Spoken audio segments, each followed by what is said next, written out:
Nick Saban honored with the Icon Award, part of ESPN's ESPYs, and coach goes on stage and immediately he teaches us another lesson. Some of your favorite Alabama players will be wearing new numbers. We'll get into that. And Nate Oats thought about the Kentucky job, surprisingly, but he also told everyone why he's staying in Tuscaloosa. All that right here on the Bama Tailgate YouTube channel. Make sure that you guys like and subscribe. Give us a thumbs up. Coming at you from Las Vegas. Let's get this party started. Here's your invitation to the best party on the quad.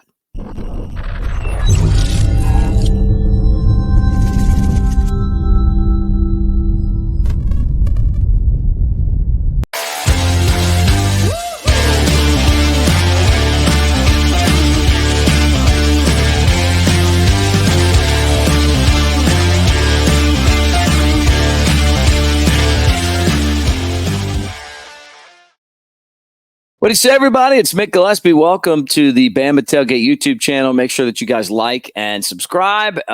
Big Elmo is here in Vegas with me, but he's not on the show today. So we'll have him on a little bit later.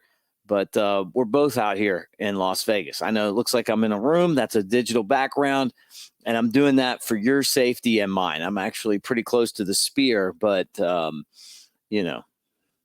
just a hotel room that doesn't have a lot going on behind me. So let's just get into what's going on at Alabama. And I'm going to start with Nick Saban, honored by ESPN with the Icon Award at the ESPYs. And, Coach Saban gets on stage and just delivers another memorable speech. And one of the things he talked about was the effect that he had on people throughout his career and in their lives. And I've heard this firsthand from the different players that I've had the opportunity to work with that played for Nick Saban.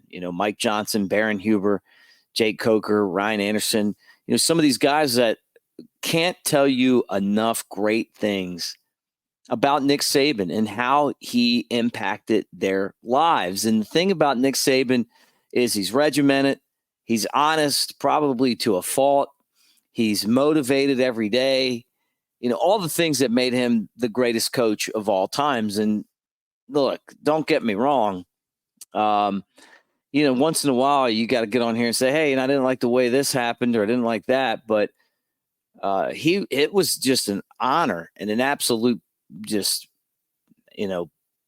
privilege just to even be able to go out there and call him, our head coach, and watch what he was able to do out on the football field with this team. And then the way that he helped develop guys where they would leave the football program and have successful lives, outside of football, because football ends at some point in your life and you got to do other stuff. But, he was talking about how much of an impact you have. Will people miss you when you're gone? And I think we all miss Coach Saban. Brett said to me a few times, off the show, how much he misses Nick Saban. I think we all miss Nick Saban. And, and Kalen DeBoer has done an amazing job of carrying the torch from Coach Saban and leading this program forward. It's really been phenomenal to see it. But what a fantastic guy, Nick Saban. He's going to do a great job as part of the ESPN Game Day crew, just because he puts his time into everything he does to be the best he can be.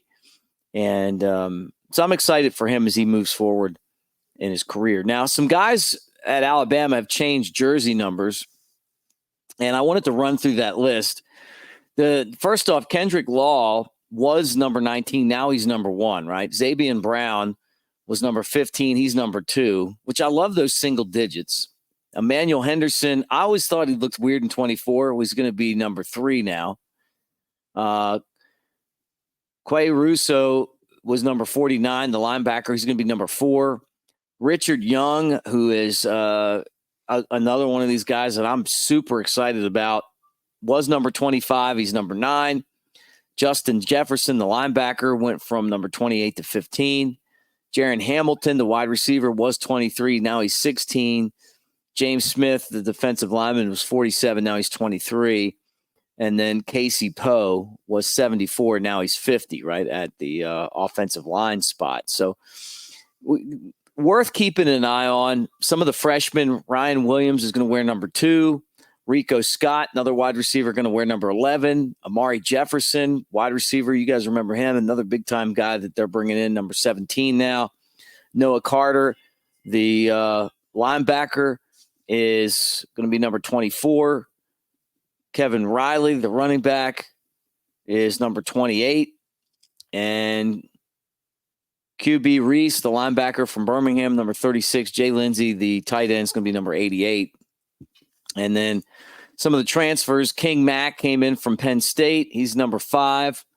Cameron Howard, the defensive back, number 6. Deshaun Jones, another defensive back, number 7. Graham Nicholson, the place kicker. That was one of the biggest transfer portal gets for Alabama. He was the Luke Rosa winner last year. He's number 14.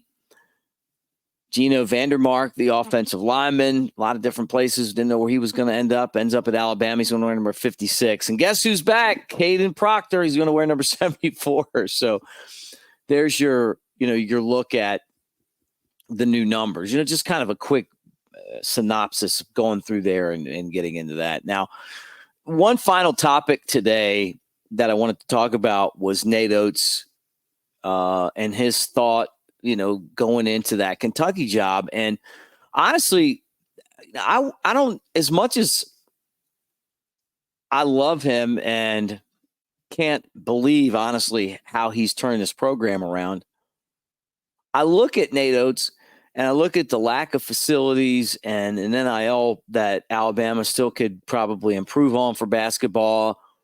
And, all the obstacles that you have as an Alabama basketball coach that this guy's overcome, right? And getting the team to the Final Four, which was really amazing. But, he came from Buffalo and he was there with Bobby Hurley. And look who's, the hottest name in basketball right now is Hurley.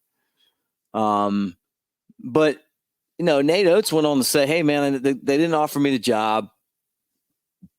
It really never got to that point when Kentucky came open, but they were talking about him a ton. Maybe he'd be a guy that would think to go there. And I mean, Kentucky has so much history and so many resources. I mean, it couldn't have blamed him, right? I mean, and for me, that's why I've continued to harp on the fact that Alabama's got to do a better job with the facilities, and I know they added the practice facility, but, they need a new gym to be able to compete with some of these schools. But, he went on to say, hey, I got daughters. They like Tuscaloosa. He said that, that he felt like getting to the Final Four and working with Greg Byrne was one of the things that, made him want to stick around Tuscaloosa. And I totally see that. He also got paid a lot of money, 6-year contract, $7.55 million. And then, a team that's coming back with a real chance to win a national championship. And so the expectations at Kentucky are really high for basketball, but I just think wherever Nate Oats goes, he's going to have a contending team. And I'm just glad it's in Tuscaloosa because I don't remember ever being this excited about basketball. I mean, at Alabama anyway. I mean, it's just unbelievable. So I'm glad he stuck around. I don't blame the guy for going out there and thinking about going to Kentucky. But you know what? They've made it to where it's a good job for him in Tuscaloosa. And I think that's a real testament to the job that Greg Byrne's doing as athletic director. All right. Big Elmo will be on with me next time. Guys, thanks for hanging out. Let me remind you that the show is brought to you by the great people at Pearl River Resort over in Philadelphia, Mississippi, celebrating 30 years. Got the sports book, Timeout Sports Lounge, Dancing Rabbit Golf Course, which is the Augusta that you can play, best course in Mississippi, hour and a half from Tuscaloosa, 2 hours from Birmingham. Water Park, hey, Geyser Falls right now. We did the show from there last week. That's not a bad place to hang out on these hot summer days. We'll talk to you tomorrow. Roll Tide.